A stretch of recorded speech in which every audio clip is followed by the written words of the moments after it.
Greetings. Today's talk focuses on GM, VW, and VW, Porsche, Audi, as well as Daimler being rope-a-doped by Tesla's technology. We also have some cleanup items related to what's going on right now with the stock price. And then we'll also take questions in case there's any other thoughts that might pop up. By the way, as you note, the rope-a-dope comes from Muhammad Ali. So for those of you who don't know who he is or about the rope-a-dope, that might be something for you to take a peek at as well. This is Greg for Tesla Fan Insight. Thanks once again for joining us.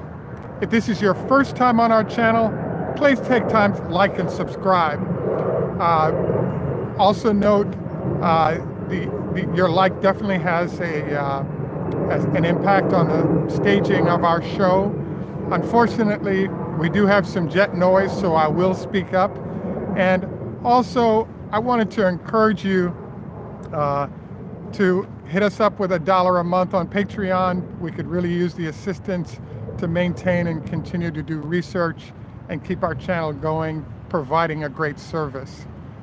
Now, I also wanted to highlight to you that directly behind me we're in Washington, D.C. This is the Jefferson Memorial. At the end of our show, I'll take a panoramic view of the area so you can see more of the things on the national title on the mall. We're in an area called the Tidal Basin, which is the water that's directly behind me. So if you Google the name of the facility, it'll give you a feel for where we're at so that you can get a better sense for the city, which is part of our show. So today's show is kind of different, unique. We typically cover a whole bunch of topics, but I was really fascinated by something that Muhammad Ali invented or introduced an idea called the rope-a-dope. So Muhammad Ali was a great boxer, and one of the techniques he introduced was the ability to lay on the ropes and look like he's getting killed or hit hard, and he would end up tiring out his opponent, and then at that point he would come in for the kill, which is what he did to George Foreman. So I wanted to note that what's fascinating to me about this circumstance is we went through kind of a research process. An example of which was there's a company called NIO, N-I-O, in China.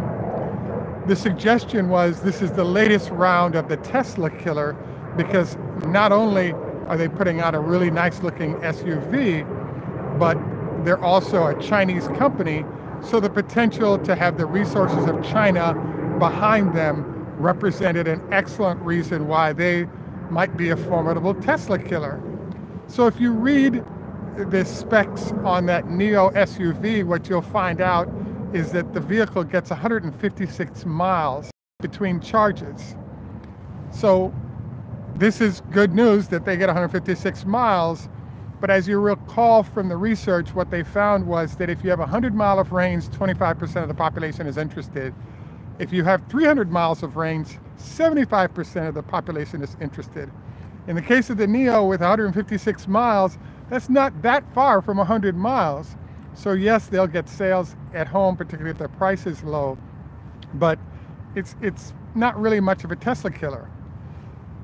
Included in the article that we looked at was a discussion about what's going on with the new e-tron from Porsche Audi. This is an Audi vehicle, as well as the EQ from Daimler Benz. In the case of the Daimler EQ, Daimler was talking about a 250 to 300 mile range vehicle. The EPA rating on that vehicle is approximately 200 miles. The next question is, what about the e-tron? Again, there was a discussion from VW that the e-tron's range would be in the 260 to 300 mile range. And so an interesting situation has come out where the EPA rating is 213 miles. Now, I'm sort of blown away because I was like, wow, I was expecting, because these companies are huge and they have huge R&D budgets, that we'd see a severe threat to the sort of dominance of Tesla being delivered in the form of a 300-mile vehicle from any of the big players that represents a challenge to Tesla's domination. And once I saw the specs on these vehicles, I kept thinking to myself, oh man. Now, what's interesting to me is I kept wondering, well, how could these guys sort of make a dent and really come after Tesla? And they kind of ran into an interesting problem, which is 59% of the vehicles being sold right now, particularly in the United States, are actually SUVs. One of the biggest reasons for this is that as the price of real estate rises, people can't afford to have multiple cars. So the car you do have on the driveway being an SUV is an excellent choice, because now the car can flex in a number of different directions, including carrying extra passengers, and therefore it's a good choice if you're going to put a vehicle out to make it an SUV, be it small, medium, or large. The challenge, though, that pops up is that there is I'm just fascinated by the fact that when you look at SUVs, all the extra size that you're getting means you're carrying more weight. And the more weight you carry, in theory, it lowers the range of the vehicle, particularly if you don't have batteries along the lines of Tesla that give you a competitive advantage. One of the aspects of the rope-a-dope that I've been sort of fascinated to watch is that there's a guy named Bob Lutz, a former GM executive, who CNBC rolls out to comment regularly. What he consistently has said for the last 3 years is Tesla does nothing better or different than others when it comes to battery and other technology, and it's just a matter of time before the large players like his former company GM comes after them successfully.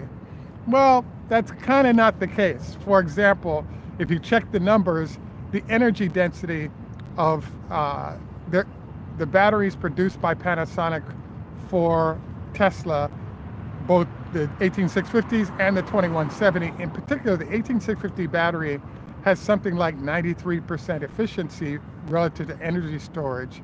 The numbers for Samsung and the other manufacturers in the 80 to 85% zone.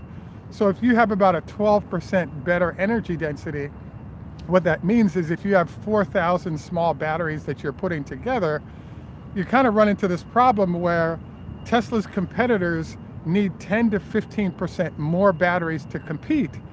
And the more batteries you're putting together, given the metal coatings, if you're using aluminum around those batteries, it means that you're lowering your range of the vehicle based on the fact that the vehicle just weighs more.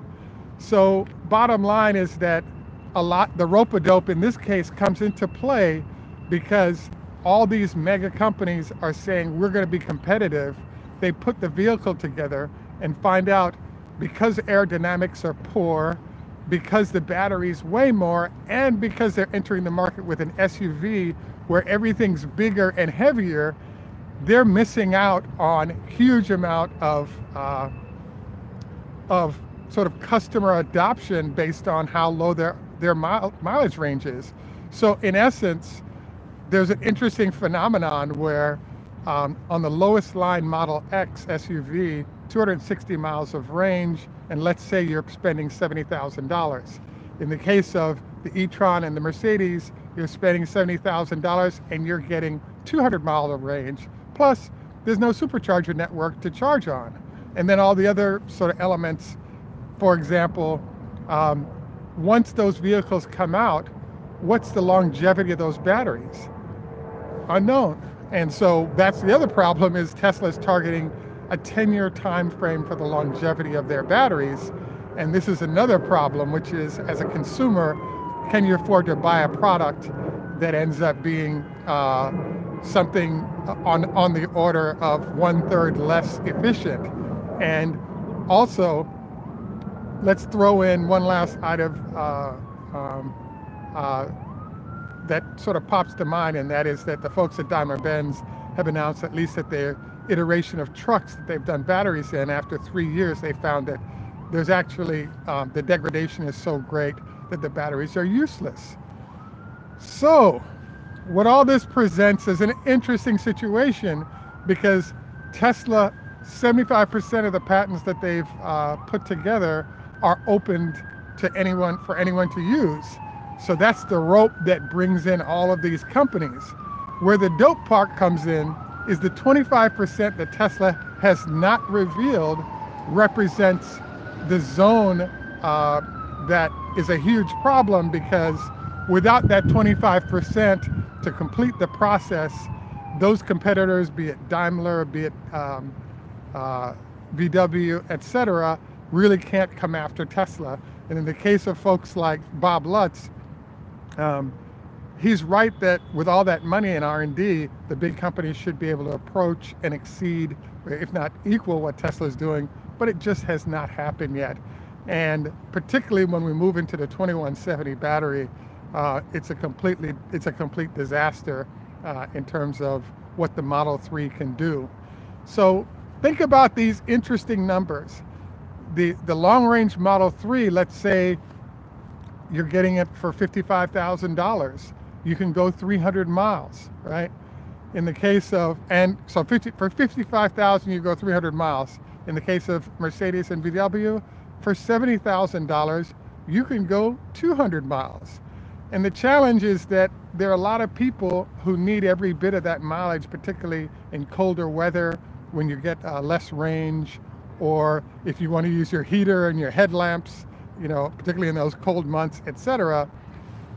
It's a complete disaster. So I call this the rope-a-dope show, because the question that will pop up is, are consumers smart enough to figure out that they need that extra 100 miles of range that competing firms can't offer?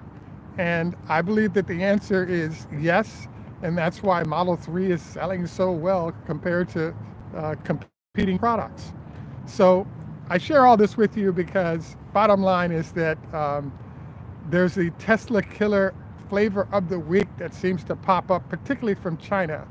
As we've discussed, every major Chinese city currently has at least 2 entities that are producing electric vehicles, and some of them are getting to the United States to go public, and those vehicles are selling. The challenge, though, is that they're entry-level products with a lot of unknowns that are both from the Chinese companies as well as from the European majors, and even, you know, the folks like GM. And the bottom line is that this is why Tesla's taking such huge market share currently in the United States on cars. That share is pretty large in terms of what they're taking, they will take in Europe and Asia. And I'm really looking forward to how Tesla's numbers will play out going forward. The last thing I wanted to sort of roam into today is a discussion focused on what's going on with the stock price. As you know, the market's a little bit nervous. Prices have been bouncing up and down high and taking Tesla's stock price with it a bit. I believe that we're in a process where by early next week, the large money managers will have a chance to review the implications of Tesla's latest numbers. And then I think we'll start seeing a nice upward movement of the stock based on the company in general stabilizing itself. So I just think that in general, the news was good on earnings. It was a significant move in stock price. And I think that we're going to see some good things happening. Interesting. I'm fascinated because, yeah, you know, Jerry, I'm seeing your comments from Donovan, Jerry, and others. Thanks for all of you saying hello and also your comments. You know, the bottom line is that the Chinese are focused on the fact that they have huge pollution problems, and EVs are one of the ways they're solving it. And they've gotten like a 12 to 20% reduction over the last 2 years by the shift. And they're really forcing everyone, including Tesla, to join the party to help them achieve that reduction. Hey, thanks for that comment there. Roger mentioned you can get 260 miles in a Tesla for $46,000. It even emphasizes the point further that that's a pretty good range for a vehicle when everybody else is selling the same thing or lesser range, you know, for 30 or 40% more. Um, hmm. It's interesting that the comment regarding institutional investors reducing their positions in Tesla. Actually, for some of the largest Tesla holders like T. Rowe Price, they've actually been increasing it. So, it's an interesting circumstance. Um, Excellent point there, Jerry. Water pollution in China in exchange for less air pollution is definitely an issue. But in general, though, China to some extent has been a dumping ground for the rest of the world in terms of polluting Chinese facilities to get products produced that are being sold elsewhere, and to have shifts to electric and solar and wind in China as they produce products that are used globally, I think is just a good thing for all of us. At any rate, I wanted to, in general, remind you of a few of the health tips that we try to go through at the end of every show. Please remember, please make a point of doing 20 leg lifts, hopefully with a 5-pound weight on the bottom. Number 2, a good multi. Number 3, possibly some omega 3s wouldn't be a bad deal. Wow, not a bad idea to increase. Hey, I got the canola oil suggestion from a few different people. I'm an olive oil person and actually don't use canola that heavily, but I do like avocados and the impact of that. And so the avocado oil that was recommended, I like that suggestion as well. Once again, hope you all have a great weekend. Wanted to take the opportunity to pick up some fall leaves as well as views of Washington, D.C. that we haven't had before on the show. All of you, thanks for your comments online.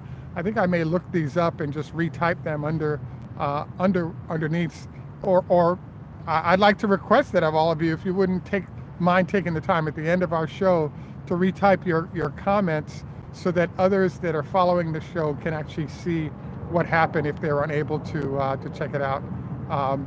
Totally agree on the coconut oil. I definitely enjoyed it, and that's an excellent idea. Thanks for that suggestion. Just a reminder, please like and subscribe. Could use some help on Patreon if you would. I'm going to take you out with a view of what's called the tidal basin. The trees you see behind me are a portion of the trees. These are all Japanese maple, or these are all part of the donations from Japan that turn into beautiful flowers in the spring. And so I thought I'd give you a view of the tidal basin here. And I really like the color changes as the leaves are going. As you can see, we have the Lincoln Memorial behind us.